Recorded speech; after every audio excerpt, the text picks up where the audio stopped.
Welcome everybody back for another episode of the Branding Bros, where we help you build a better brand so you can make more money. That is the name of the game. We get right into it, sharing tips, tactics, trends, advice so you can build a brand, which in turn will build your business so you can make more money. I'm Josh Weber, co-founder of Big Red Jelly. I'm here with my brother and co-founder, Zach Weber. There we go.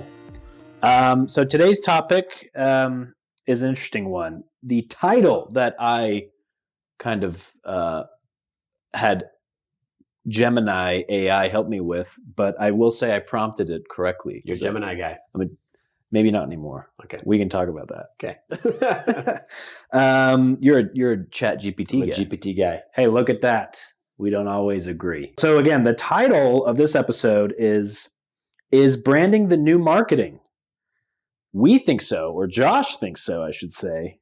Here's why, right? Is branding the new marketing? Okay. Now, I've got some statistics that I'll read through here that might convince you of this fact. But first of all, Zach, I want to get your honest opinion and reaction. Is branding the new marketing? How do you think the word branding has changed, and what does that title mean to you as branding the new marketing? I think there's a lot that goes into that question. I went to school for public relations, PR major. And I remember thinking as I was finishing my major, traditional PR is dead, right? Because everything we learned wasn't necessarily traditional PR, which is press releases. It's, coordinating activities with the news or with partners, et cetera. And it's no longer really PR. It was more PR is digital marketing and positioning. And I think the same thing, very similar with marketing and branding, where traditional marketing is kind of dying. And it is being replaced by branding, brand positioning, etc. Why do you think it's dying? Why do you think it's what's changed? I think we are moving into an area now, or an era now, where people are valuing more the relationships that they have with brands. It's not a competition to the bottom in terms of price anymore. And so the relationship that individuals, that consumers, that customers have with their brands are more important than the ads they're seeing from those brands, right? You could scroll through Instagram all day and just get bombarded with ads, but you really only connect with the brands that share the values or share, your point of view on certain problems that you might be having. I definitely want to come back to that. It's a point we keep hitting on quite a bit, is really understanding different generations and what motivates them, what attracts them to brands. What you should keep in mind as millennials move more into kind of the consumer majority, and then next up is Gen Z and then Gen Alpha. Definitely want to come back to that point. I agree with you. And I also add a layer here. Zach knows this, but there was a term for this. It's having a nostalgia for a time that you didn't even live in. Faux-stalgia. There you go. I suffer from faux-stalgia. Not in every way, but I really enjoy when I get to collaborate with, and I'm going to use quotation marks here, like an old school advertiser from the Mad Men days. So people that did advertising in the 50s, 60s, 70s, that period, 80s, and I think it started to transform around 80s or 90s. Why? Because, and anyone who's seen the show Mad Men, great show, shout out. But I've had the pleasure of kind of rubbing elbows with some of these creatives, and that's what marketing and advertising was back then, was these super creative guys and gals. And long story short, advertising and marketing in many ways has become commoditized. It's become an equation. An equation. One could argue, and I'm probably in this boat, it's become less creative. Well, it was for a while. And I'm not saying it's a bad thing that running ads and running advertising campaigns and doing, like, social media opened up a whole new playing field for anyone to go and market to anyone else on planet Earth, which was new to the human race. Like, we really underestimate the internet and social media and what that did for the marketing. It leveled the playing field for a lot of people. But I think what it did was advertising and marketing becoming so approachable and commoditized kind of pushed the creative into the branding sphere. So all the creatives almost kind of like ran into, well, now there's this branding part. So that's why I think branding now is this oasis of what could be this kind of creative powerhouse, things where creatives hang out. I think there's a lot of ambiguity, and it's the Wild West, I think. And so it becomes a differentiator. If this is a commodity now, like Zach said, you're kind of racing to the bottom. Who can run better Google ads? I don't know. What's going to differentiate you? Well, it's the branding in the ads, right? It's understanding who you are. So that's how I take it. Any thoughts there? No, yeah, I agree. I think traditional advertising used to be coming up with campaigns that would sometimes last months, years, maybe even decades. I think of "We'll Leave the Light On For You." That was a Motel 8. It's the longest running advertising campaign in the world, I think. Great tagline. Great tagline. But those campaigns and that advertising campaign has become their brand. And that's what I think advertising, when we think of where branding is now, that's what they should think of. They should think of long-term campaigns instead of these, 1 year, 2 year, 6 month, whatever campaigns. Now businesses are forced to come up with campaigns, sometimes weekly campaigns, monthly campaigns on social media, right? And the campaign might only last a couple of weeks, couple of months. Whereas branding is kind of taken that role of traditional advertising. And they're coming up with long-term, long-lasting messages that people remember. I like that. I think I haven't really thought of it that particular way, that a good brand is long-lasting. I also think it's important for people listening. We're throwing out a lot of jargon. Branding, and then brand design, 3 very different things, right? So your brand is, we've used this definition a lot on this podcast, but Big Red Jelly's definition, our definition, Branding Bros, is the perception that your ideal customers have of your business. I just finished reading a great book, Brand Gap, shout out. And his definition was very similar. It's the gut reaction to product or service. What's your gut reaction? What's your gut feeling when I hear Walmart? What's my gut reaction to that? What's your gut reaction to Amazon, to Tesla, to Starbucks, to a Stanley Cup? Sometimes you can't even really verbalize that reaction either. It's just like you just know it. Yeah, and there's a lot that goes into that. What influences that gut reaction? There's a helpful graphic that we've shared before where I think in the old days, picture a big circle, and that big circle is marketing. And inside that big circle are a bunch of little circles, and those used to be advertising as part of marketing. Sales might be under marketing. One could argue that it's the other way around. SEO is under there. Social media is under there. And then branding would be in there. And again, branding maybe, like branding being the colors, the fonts, the logo, whatever. But now it's shifted. I think your brand is everything, right? If we're going off the definitions that we just shared, your brand is your customer service. It's how you onboard, how you offboard, your culture, your purpose, your leadership, the carpet you've got. It's everything. Product development, product marketing, and then inside the brand then is everything else. So I think it's totally shifted 180 degrees. Your brand is everything. Yeah.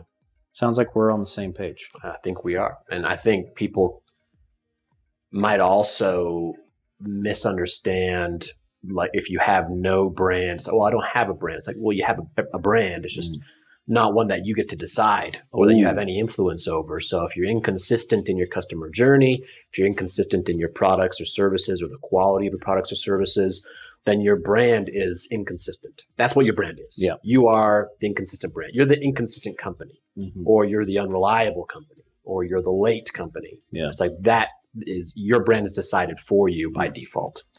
I don't remember who said the quote. I'm paraphrasing, but your brand is not what you say it is. It's what your customers tell each other it is. Oh, that's good. All right. I'm going to read some factoids here, Zach. I guess these are 5 points that kind of support our thesis that branding is the new marketing. Orange is the new black. Remember that show? I never watched it. Okay. Shout out. A lot of pop culture shout outs in this episode. Okay. Factoid number 1. Loyalty reigns supreme. This is according to Edelman. 66% of consumers are willing to pay more for brands they trust and are loyal to.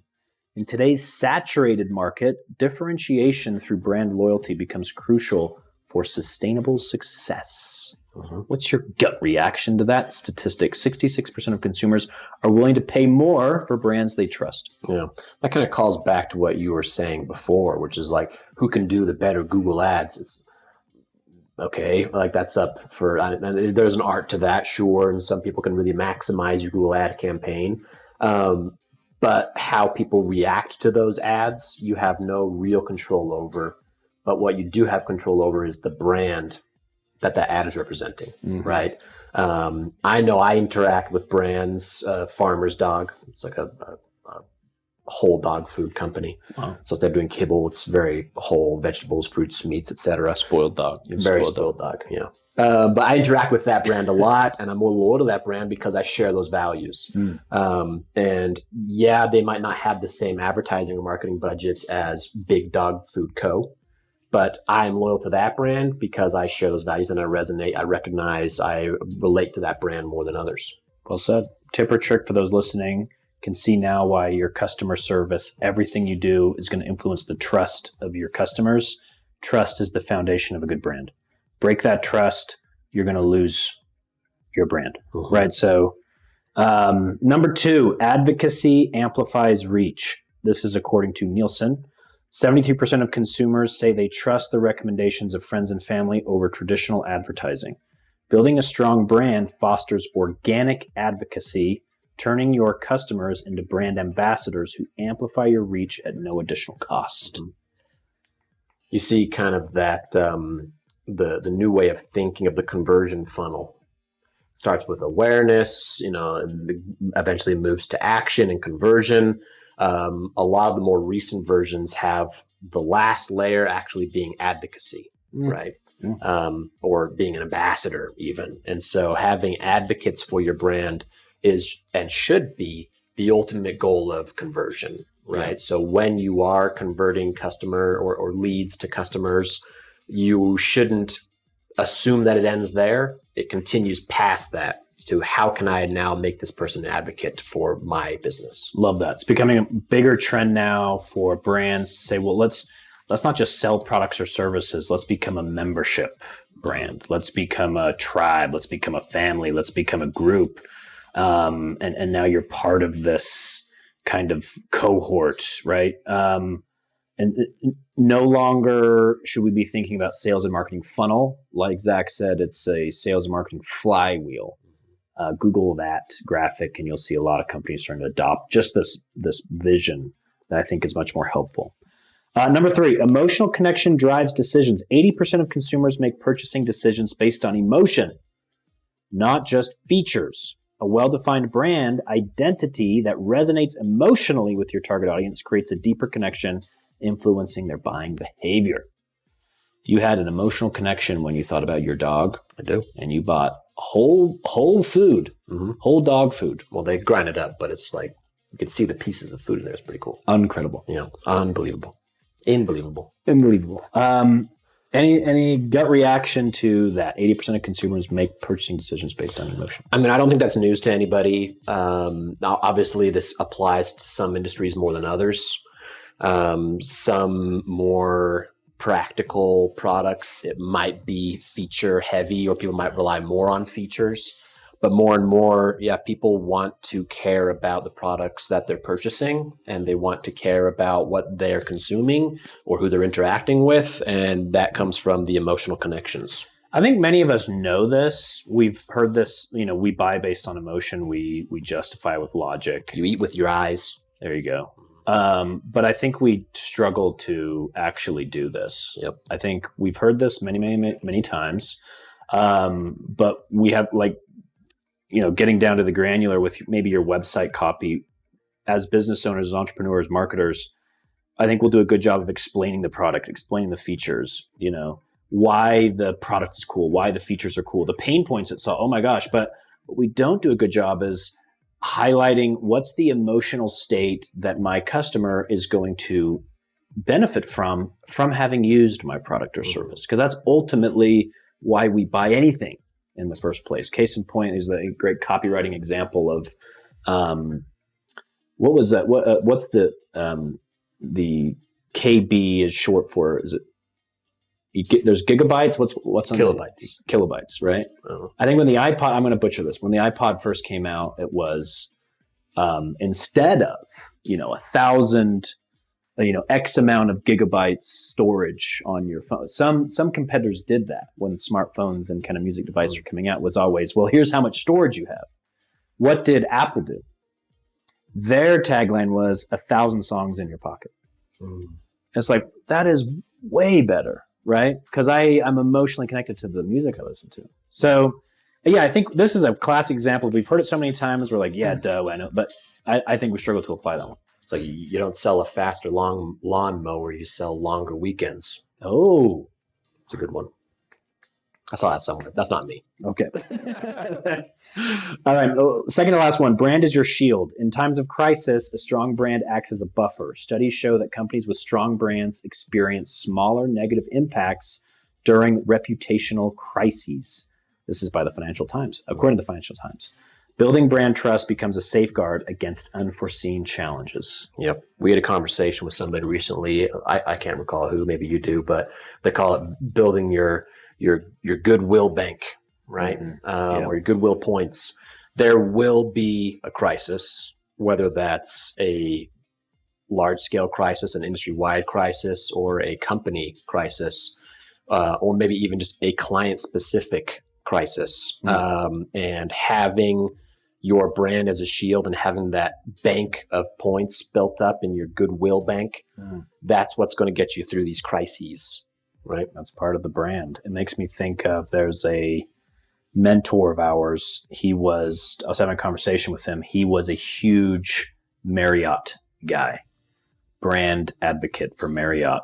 He traveled a ton and he would only go to Marriott. Long story short, we went on a trip once and the secretary had messed up the reservation and made a hotel reservation for Hilton. God forbid. And, he was kind of upset because for years, decades, he's only gone to Marriott. He went into the Hilton, went up, was like, here's my last name, what's my room number? And they're like, well, there must have been a mistake.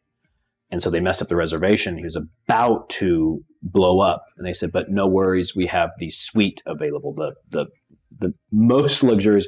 Are you okay with that room? And he was kind of struck by that and said, yeah, absolutely. Later on, he read the book from Hilton about where they describe that intentionally they'll mess up one reservation per day in an opportunity to fix that reservation and exceed expectations.